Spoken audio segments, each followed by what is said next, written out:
এই যে গার্লফ্রেন্ডের জন্য বয়ফ্রেন্ডের জন্য শাড়ি নেবেন, বোর জন্য শাড়ি নিলে এখানে চলে আসুন, মাত্র কম দাম। আসেন আসেন আসেন, কি নেবেন? সমস্যা আছে ভাই? আর ভাই বলতেছি কি, এখানে সুন্দর সুন্দর শাড়ি কালেকশন আপনার জন্য, আপনার গার্লফ্রেন্ডের জন্য নিয়ে পড়েন। আরে মিয়া কি দেন, এটা দেন। ভাই ভালো মানাবেন ভাই।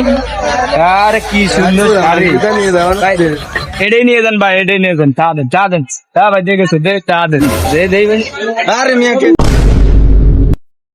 এ ভাই, একটা কথা শোনেন, কানে কানে কথা শোনেন ভাই। আমার গার্লফ্রেন্ডও নাই, বউ নাই। আর মিয়া কোনো কথা বলেন, আপনার গার্লফ্রেন্ড নেই, বউ নেই, তাই কি হয়েছে? আপনি পারবেন মিয়া, আমি পারবো মানে? ভাই তাহলে নেবেন না? তাহলে আমি একটা জিনিস জানি ভাই, দেখবেন জাদু দেখাচ্ছি, ধ্যান তো ভাই দেই। দাঁড়ান ভাই, একটু আপনি করে পিছনটা করেন ভাই।